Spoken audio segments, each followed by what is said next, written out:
татвар төлөгчдийн статистикийн талаар асуух гэж байна.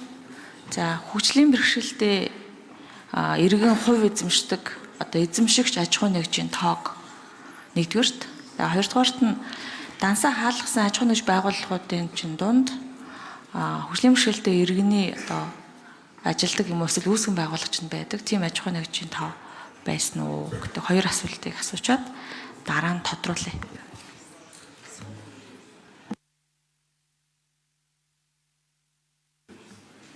За, ажлыг их хариулъя. Татвар ерөнхий газрын дарга цогтноор.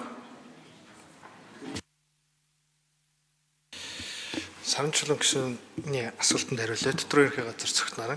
За, хөгжлийн бэрхшээлтэй иргэдэд үүсгэн байгуулсан хуулийн этгээдүүдийн талаарх мэдээллийг та хүсэж байна. За, энэ мэдээллийг Улсын бүртгэлийн албатайгаа хамтраад боловсруулаад танд эргээгээд албан бичгээр хүргүүлье. Яг одоогоор бол тийм мэдээлэл алга байна.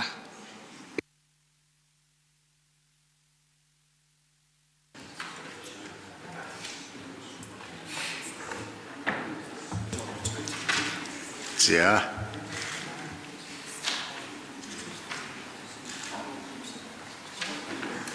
Саранчулан гишүүн тодруулж асууя. За хөгжлийн Саранчулан гишүүн тодруулж асууя. За харж байгаа биз? Хөгжлийн бэрхшээлтэй хүмүүсийн бизнес хийдэг хүмүүсээ бид нар тоолдгүй юм биш үсттэй. Оруулж байгаа татварыг авах бол авдаг. Тэгтээ тооцоолдог мэдээлэл нь ил харагдахгүй шүү дээ. Одоо тэгвэл тоолоод бүртгээд яг үнэхээр хэдэн хүн аж ахуй нэгж одоо болоод татвар төлөөд ажиллагаа явуулсан болов. Тэр тав нэгдүгürt гарах хэрэгтэй байгаа. Хоёрдугаарт нь гаргачаад тэр дүн нь өнөөдөр ямар шоу хэмжээний байд юм болоо гэдгийг харахаар өнөөдөр хөгжлийн бэрхшээлтэй бизнес эрхлэгчид ер нь ямар эко орон зай орчин байгаа асуудлыг бид нарын тооноос л дүгнэлт хийчин гэсэн үг. Тэгэхээр энэ хуулийн төслийг хэлэлцэж дуусгаар энэ гэж 14 хоног хүлээхгүйгээр надад энэ мэдээллийг өнөөдрийн дотор яаралтай бэлдэж өгнө. Баярлалаа.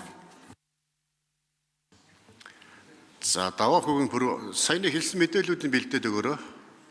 Бичгээр бас асуултууд нь гүйцээгээд мэдээлэл өгчөөрэй. За, даваа хөвгөн